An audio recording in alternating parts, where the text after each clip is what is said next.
Hello, everyone watching. I'm Amy Ratcliffe, Managing Editor at Nerdist, and today we are talking to Star Wars The Clone Wars Supervising Director and Executive Producer Dave Filoni. Hi, Dave. Hey, Amy, how you doing? Hanging in. How are you? Good. You know, all things considered. I know that's like the caveat right now, right? I hear you. Yeah. Parentheticals. Okay, so I have a lot of questions for you. We've had all the Clone Wars now. We've gone from when I got surprised at Comic-Con, learning about the last season, and now we've seen it. And I had emotions, Dave, I gotta tell you. Well, good. That's my goal. To kick things off, obviously you came into this last season with a lot of fan expectations and hopes and things you wanted to wrap up. How did you finalize the arcs that were going to be told in this final season of Clone Wars? Yeah, it was tricky. I mean, it's really a combination of several things at play there. And one of them was definitely that some of the episodes that you saw were very far along in the pipeline. So, for example, the Bad Batch pipeline was, just about ready to go into animation. It wasn't animated ever when we shut down before, but it was right there. So it seemed like a natural to get the thing up and moving again to do those episodes. Also, I felt very strongly that we needed to have a very clone-centric arc to kind of remind the audience or to bring a new audience in that maybe hadn't watched the Clone Wars before. So, since we're going to be, on Disney Plus and all, to familiarize them with these characters and kind of who they are and what they're like, even though we were seeing very different ones. The issues between, Rex and the Bad Batch or Cody and Batch were kind of taking center stage. And you get a little insight into Anakin and what he's about. So that was an important arc to do. The second arc was also one that was in production in various levels, but I hadn't felt that we'd actually nailed the story yet. It went through a lot of different revisions to reach its final form with Trace and Rafa. And that story arc was important because you have to frame Ahsoka's story and her ultimate ending with, what is the world like outside the one she knows? How is this Clone War affecting regular people in everyday lives? What's the impact on that? And she needs that perspective in order to even consider going back into the world of the Jedi and the combat and the fighting, because she has to understand what she's fighting for and what does she represent. Without that, to me, it just is some kind of, fictitious thing where she's just, of course, a warrior and always going to be a warrior, but she needs a point of view that's not her own. And it helps frame what's, what was underlying all the things that, frankly, Barriss Offee was bringing up and all the things that were in the episode arc that, was bringing up. If you look at the episode arc where she leaves, there are protesters outside the Jedi Temple. Lieutenant is saying that the Jedi aren't what you think they are anymore. And so you're actually getting that point of view shored up more for the character arc. And then, of course, really the whole exercise for me was about getting to do the Siege of Mandalore end to ending. Yes. But I think people wonder, and it is hard to pick 12 episodes. We have many episodes, a lot of which probably weren't, I would argue, as important to those specific arcs of getting to Siege of Mandalore.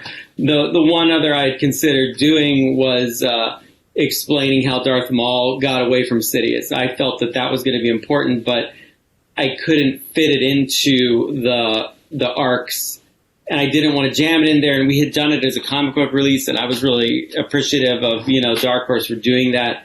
So I thought, well, the information's out there for people that want to deep dive. I just have to tell the story in a way that explains who he is and that he's loose. And I actually added him to the Trace and Rafa arc. He was actually not a part of that in its original inception. Yeah, in its original version, neither Bo-Katan nor Maul appeared in that arc, which I think people would find a little surprising. But again, like, stories evolve and they change, and you figure out what their form is. And the thing that I can definitely say is that because some time went by, because I learned a lot more, my team learned a lot more. We learned so much making Star Wars Rebels, making Star Wars Resistance. My additional knowledge gained on Mandalorian, the Clone Wars benefited from all of that and was a much better show at the end for it. And I do see the Siege of Mandalore as like kind of my final statement with the team on our work for, the past 15 years. Well, yeah, and it's like a heck of a way to end. And I like how you point out with the arcs, we really touch on so many kind of important facets about the Clone Wars. The clones, obviously, in the title.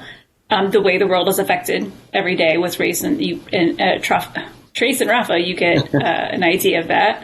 And then, of course, we get more of the Force things at the end and tying in with Order 66. So it's all those beats. But I want to go back to the clones for a moment. Mm-hmm.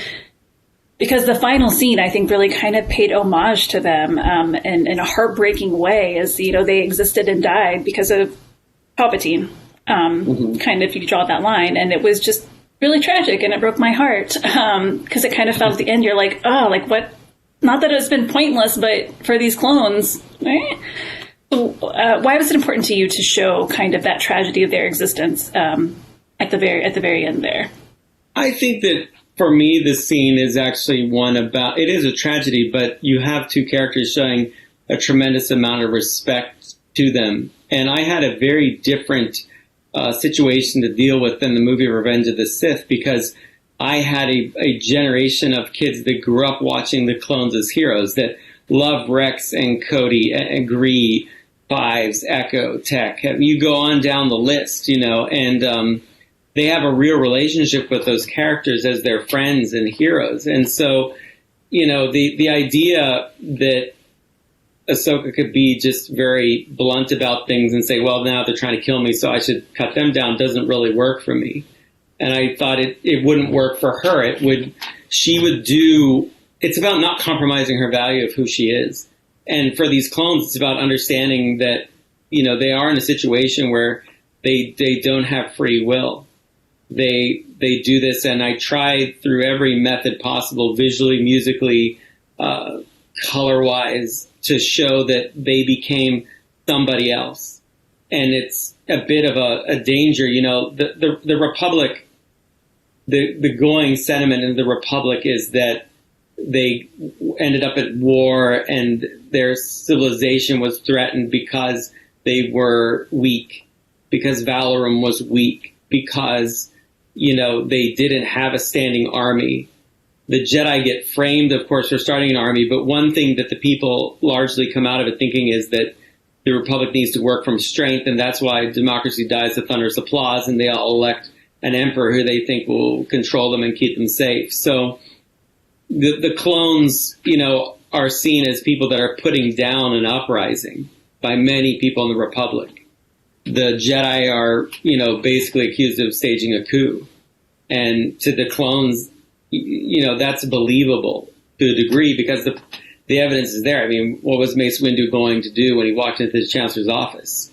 Not anything good. First goes to arrest him, and then he decides he's going to kill him. Yeah. So they're in a really compromised situation. And so luckily, that part of the story was told by George. So I also had to consider when writing those episodes is, what George did, and that's, the truth of it all. And I'm not trying to change anything of that. I'm trying to highlight certain things and kind of bring not a different light, but show things from the point of view of different characters while maintaining the film, which I love very much, obviously. And I had to tell the personal story of these clones. And, it was one of the editors brought up that Rex and Jesse know each other really well. They've been in this series the whole time. And, that's why we added really late that line where Rex makes a personal plea where he says, look, we've known each other a long time. If we do this, we'll be the ones that are traitors, not her. And so you have to get all these points of view across, and people still do what they do. But the idea that Ahsoka and Rex to a degree can be selfless and that they can still go and honor these people who are friends with them, even though they're trying to kill them, you've got to reach a point of like, do they forgive them? I think on some level they do. It doesn't justify their actions. They wish it was otherwise. Rex is torn up. He knows what's going on. He's trying to be direct with Ahsoka when he says, they don't really care. They're going to kill us. Right. But she's like, that can't change. And you see that he's really torn because he doesn't want to do it. So it's very complex issues by the end of it because it is a tragic situation and the heroes do largely lose, but the one thing that they can't lose is their integrity and their morality and who they both were. And that needs to survive and stay intact, because then there is actually a possible future. If they've compromised themselves and proved to be no better, then they've really lost. So it's tough stuff, but it's all these things that, we were, taught in the show, and George believed, I think, were important. Yeah, you made me think a lot about how many times Rex has cried under his helmet and we didn't know. Maybe. I don't know. I mean, I think it makes him a more dimensional character. Yeah, absolutely. To understand that, he's a pretty... his brothers. Yeah, exactly. I think it relates to how it's also respecting, I think, how the audience feels about those characters too. And they have a deep relationship with them. So I get that. As a fan, I understand that. So I want to make sure that we do right by them too. Yeah, it really landed. And speaking of fans, I do have some fan questions I want to get to. But first, I have one more from me, which is about Anakin and Ahsoka, because we got to kind of see them come together again. And that was really special, because it's not, again, till Rebels, as far as we know, that they meet. And Anakin seemed so happy to see her. And Ahsoka was very like, hey, Mandalore, Maul, we have to take care of things. But Anakin is someone who struggles with attachment. And we know that. Do you view how he interacted with Ahsoka as him being like a little bit better? Like, this is a time he actually did let go. No, not at all. No, the way I wrote that, and I don't know, I didn't know how people would feel about it, but a lot of when I write Star Wars, I try to relate it to like everyday life and experiences you have growing up, and taking away all the big politics and things going on, the Clone War and the Jedi and Sith and the dark side and light side. Just simply, to me, Ahsoka's a person that had a big falling out with her friends before she left school for summer. And her best friend, her older brother, is like, well, I get why you're angry at the group, but I'm still part of the group. So right. It's kind of difficult for me. And she's like, that's fine. I'm just doing my own thing. And so she goes off all summer, and she's got a different job, and she runs with a different crowd, and she learns a lot of different things across the tracks that she maybe wasn't aware of where she was living. And when she gets back, she finally decides, well, I got to go back. It was always amazing to me growing up how much things would change in one summer. And in your adult life, that's a very short amount of time. But in life, it's actually, that perspective, it feels like a long time this summer. And people, you come back and you see them at school, and they're very different. And they've had experiences that you don't know about. So I use that as a lot of my reference point for writing the scenes where she comes back and she's a little bit more standoffish. She's actually trying to signal to him, things are different. Like, I respect you, but things just aren't going to be the same. Where Anakin is just driven that things are going to be the same. So when he's saying, right, with any luck, this will all be over. And Ahsoka will come back. Everything will be back. The Clone Wars is back. We'll be back to being the same. And, it was a different, I had it written differently at the end. The last thing she says to him, she used to tell him not to change. But I thought that was it's just too leading. Didn't feel real to me, because it's like implying that she knows he might change, which I don't think that's what that is about. But since I gave them this little tit for tat instead, where he says, with any luck, this will all be over soon. And then she, being his apprentice and being, snippy with the comebacks, always says, Obi-Wan says there's no such thing as luck, because that's who they both are. They give each other a hard time, and they try to one-up each other. And then, he likes it, but he's like, it's a good thing I taught you otherwise. And as he's walking away, she realizes, gosh, I can't leave today not giving him something, giving him an inch. Yeah. And I think in their relationship, she usually is the one that gives a little more room, and he's the one that's he's a cockier older brother. But always. He was trying so hard to lean in when she's back. He's excited to see her. It's obvious. It's like a little puppy. I'm a little more grown up. So that's why she says, good luck. Because it's giving him a point. It's saying, no, I hear you too. It's a more subtle way of doing it. I don't usually like to explain things in such detail, but I think people get that it's an important moment and it's fun. And I needed in the first, in the first half of that episode, I dedicated to dealing with Anakin and Ahsoka. So the opening is really about, okay, kids, this is the last time we're going to see Anakin and Obi-Wan on this show. And if you've never watched this show before, if you only watch these 4 episodes, the opening gives you who Anakin and Obi-Wan are and what their relationship is. So you're ready for meeting this young girl who obviously is like a younger sister to this guy. But you need all these dynamics to be established. So I had to dedicate all this time to working these relationships out because I had a task of having to reintroduce them and pull them apart all in basically half an episode. And convey that to a potentially new audience. Like you had to get that. Yeah, and it could have been disastrous. But I did think of it as like one whole piece. And if this is all you see, this is how it plays out. So, and I've, hopefully learned a lot over the years from George, now from John, who and I, as we write Mandalorian and figure that out. So I've applied a lot of that to this, and I think to the benefit of the show, like I said before. Nice. Well, our first fan question is about Anakin and Ahsoka. It's perfect. Okay. It's from Abigail Puhalo on Twitter. And she says, in the final scene, you can clearly see Anakin in Vader's eyes. I was reminded of Twilight of the Apprentice, in which you talked about that had to be like Anakin looking on Ahsoka when she slices away the mask and he says her name.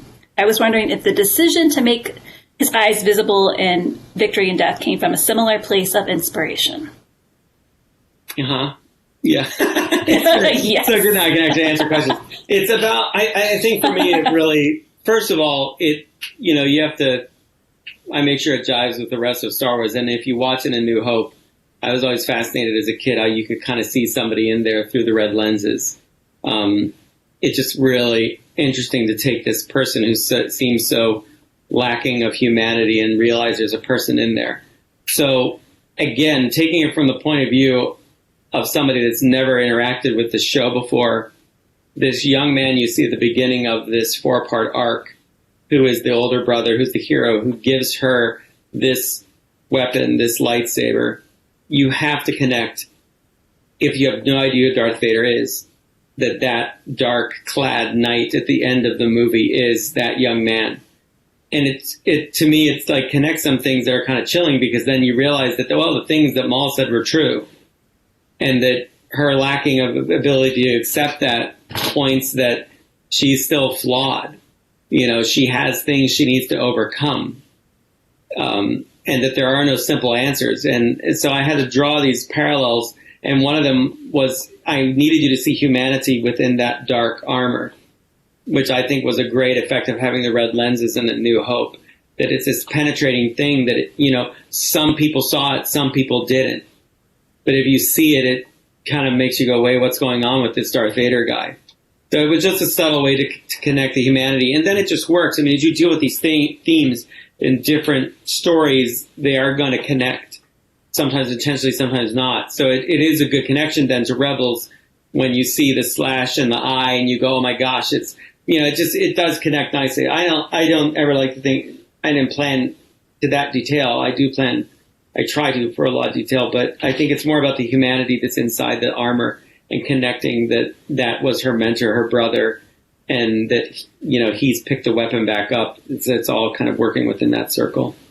Well, yeah, and seeing that after the last scene we had seen him in, he gives Ahsoka back her lightsabers, and it is so proud. And then he is, yeah, and he gets his little shot in there too, yeah. Yeah. Because they're better, of course, because he worked on it, right? Of course, Anakin. So Anakin.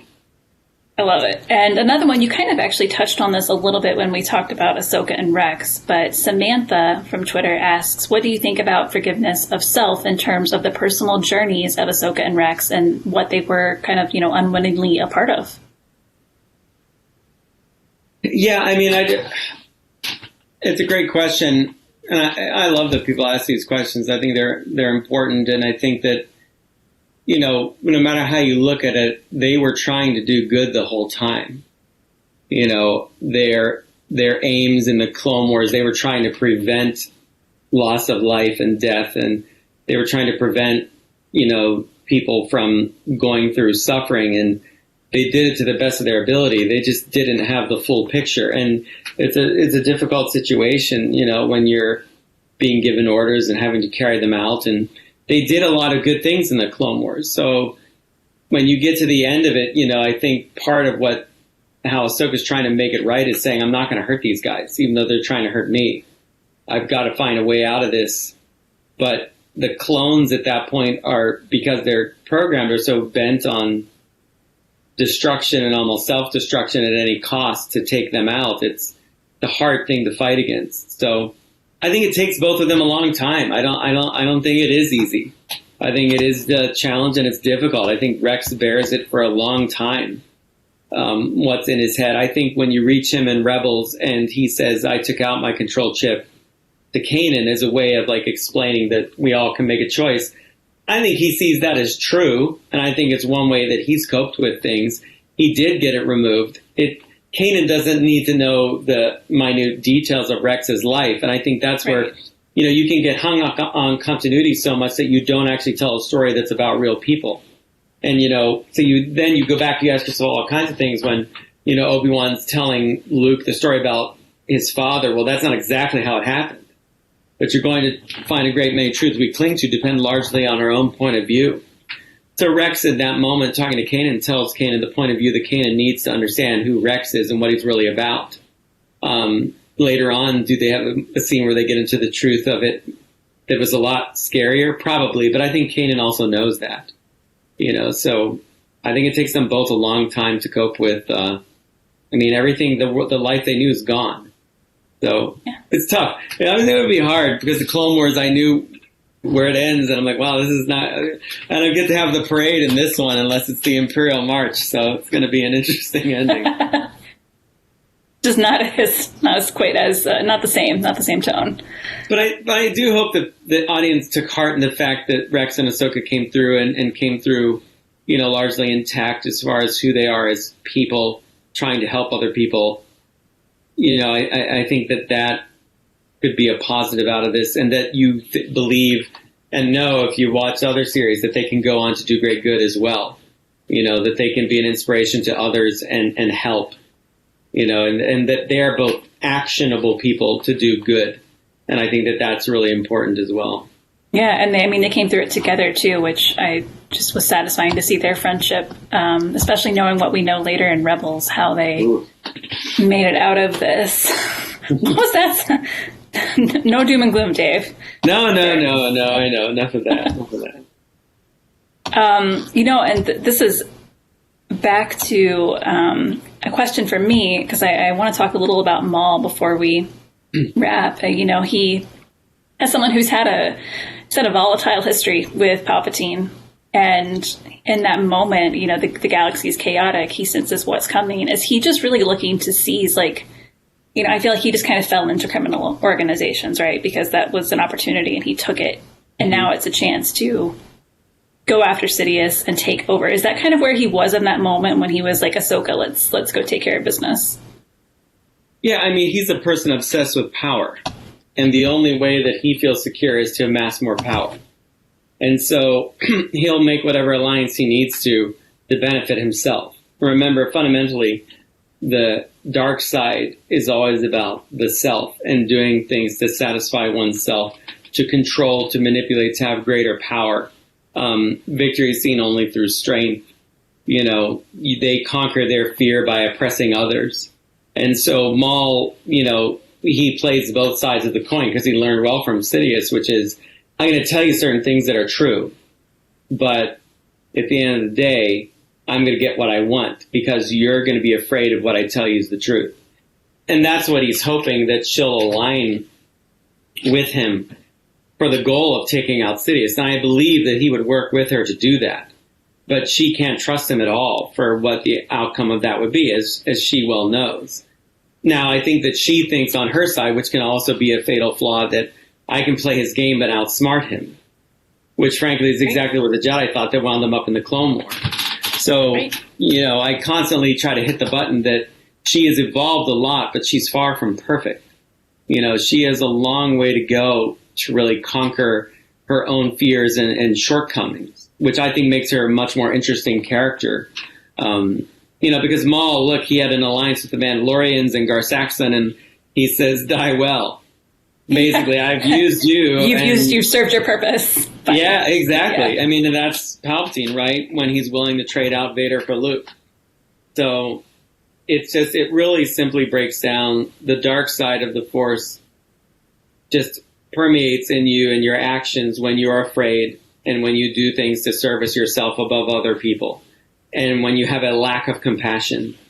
And, it's not something that takes hold of you necessarily and grows inside you. It's a way of belief and action that you adopt. And then because you do that, it gets harder and harder. Think when you make a mistake and how hard it is for people to tell the truth or to apologize or say they're sorry, and you spiral out of control. You don't wake up in the morning and say, I'm going to do something terrible today. But sometimes you do. And then it spirals out of control. And it's hard to get out of those situations. So, once you start down the dark path, forever will it dominate your destiny. And just relate Star Wars to your life and you understand it, a lot better. When you do things for other people, when you're selfless, when you gift something, when you sacrifice time for someone, when you make someone feel better, those are feelings that are good, that uplift you. It's the only way to get that feeling. And then you feel better, that person feels better, and you start a chain reaction in a different way. And the only other Jedi lesson I can teach you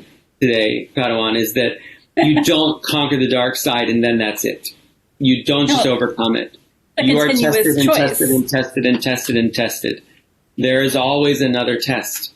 These are the trials. And I think people trivialize it into thinking, well, and I defeated the dark side. Well, you did on Monday. Good.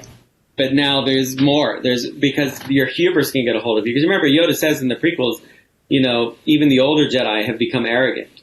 He warns against how the Jedi Order is acting and behaving, prior to and then during the Clone Wars. And he sees fractures within them.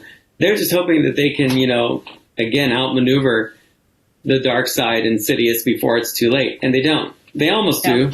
They get close, but they don't. Too bad. It would be they fail spectacularly.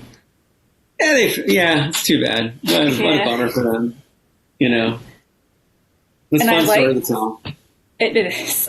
With Maul and Ahsoka, of course, that they get into after that, they're just an incredibly choreographed duel, and you got to have Ray Park come back and Lauren marry Kim as Ahsoka, and what a innovative thing for animation, for Clone Wars at least.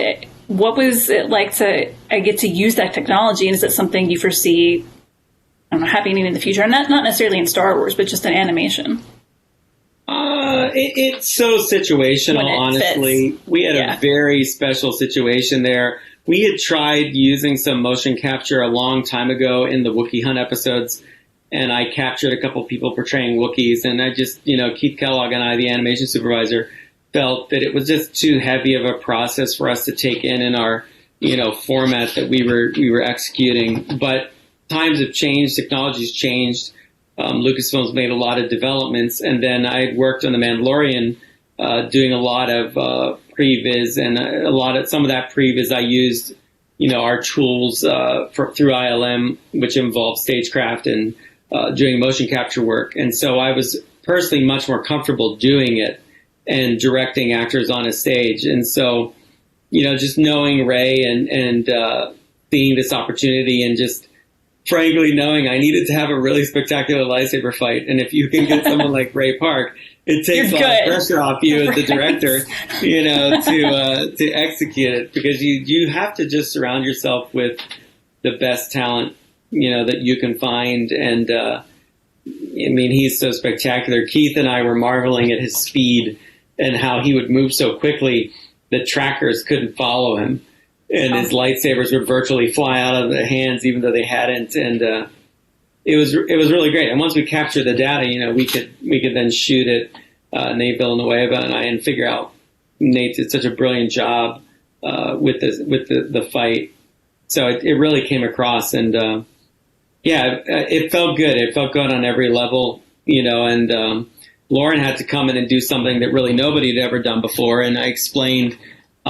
Ray, got her to come on, and I just said, Ray, I need somebody to come and portray Ahsoka, and so he's figured that part out. And when I met her, I kind of described the character and the fighting style that I thought she'd employ and what the animation had been doing, and I thought she was just brilliant. She brought a lot of the speed and quickness that we needed to portray this character that physically like that, had been only done by our animation team, right. And they've done a great job. But that was the only part we ever used it for. I think people are surprised, but none of the facial that we do is ever mocapped. It's all it's just all key animated by the animators. That's all very, we'll have a lot of meetings, Keith and I, about what the facial performance should be of characters and get inside their heads and stuff. But the animation talent that we used at, our CGCG, just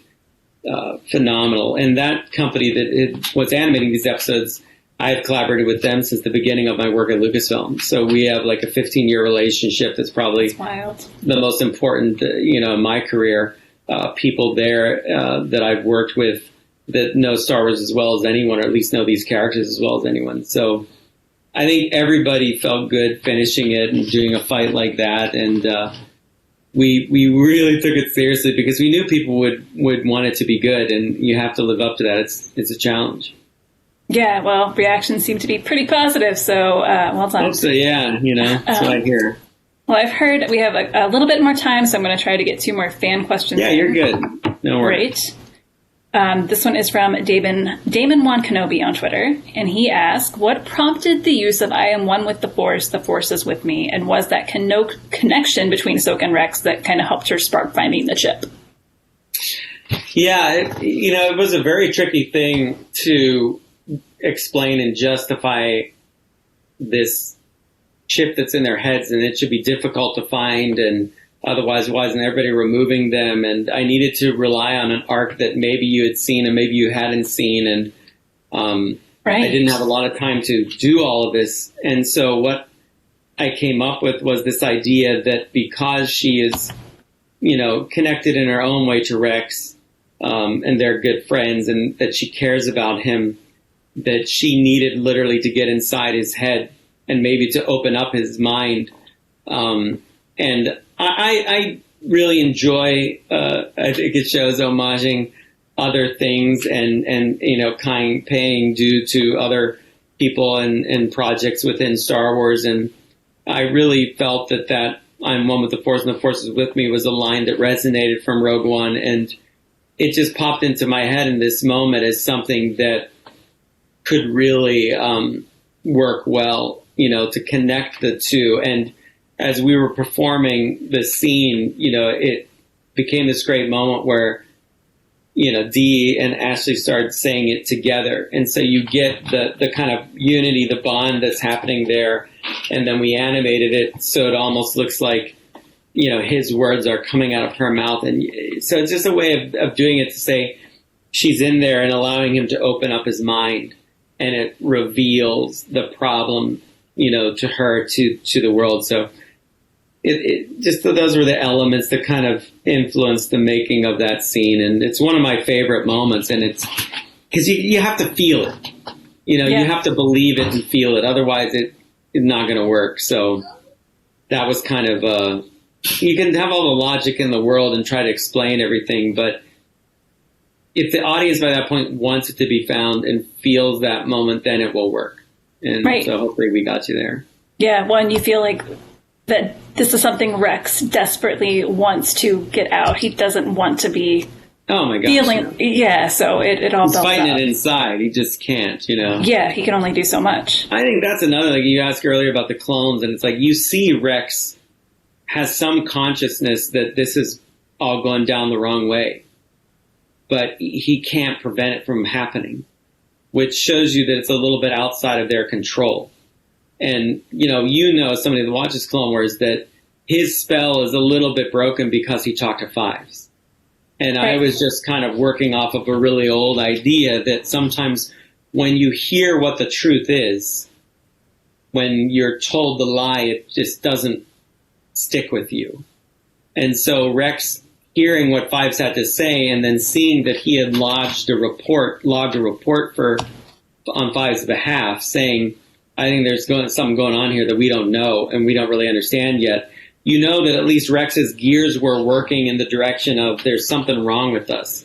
So when something happens, he has the mental capacity maybe to fight it a little bit more than everybody else, even though he still succumbs to it in the end. Right, but he's a little more prepared. A little bit. Or at least, and then kind of as we wrap up, Natalie Lucia asks, did you feel or do you still feel that there is more Clone Wars that should be added to the universe? I don't know. Personally, for me, probably not. I have a lot of things I'm excited that we're doing, looking forward. I think it's a hard. I so appreciate the fan support, and I appreciate, just how excited everybody was we were back. I understand them wanting more and more episodes. I think the people that worked on it, myself and the team, basically all the leads that I had were people that were on the original run, and I think it shows. It's a challenging thing for us to do. I think personally, emotionally, we really love that show. We love working with George. It's of a time, and we are really thankful we got to finish it. But I also think creatively, you always want to move forward. And, I think you could get really kind of stuck in a situation where suddenly we're doing all these stories again, and but where is the ending? And I don't want that feeling. I want you to feel like this had a purpose and it rounded out, and let's find something new that's exciting and a story to tell. So I think that'll be the most exciting thing going forward. We got to, look forward a bit here. And, but boy, that was really satisfying to get to do. I can't even tell you how grateful we all are that, people were there for it, to watch it and support it. And, I will say, Disney Plus supported us greatly to get this done. It was a great effort by everybody that understood what Clone Wars meant to people. So feels good. I am glad it's done. And I will say one other thing, because I don't think I say it enough. Kevin Kiner's music, it's just phenomenal in the finale. I mean, it's phenomenal all the time, but no more so than wrapping up this ending. Every time that he and I have gone into the ending of a series now, and we've got to do it twice, I just think he and his team have hit a home run, and it's one of the things I enjoy the most. Is I'll just still to this day sit and listen to the music he composed for scenes, because it's just so perfect in its way that it encapsulates the mood and the tone and the emotion. So it's I've been privileged to work with so many great, talented people, and Kevin as the composer and the task he had to somehow find a way to make compelling Star Wars music, which is so hard. And I just think he's brilliant. I think he did it. And, he just gave fans something great, really great. Yeah, I think he's done it repeatedly and made those themes that stick with you. Like, as much as it's over now for Rebels sticks with me, like the end of Victory and Death will stick with me. That music is beautiful.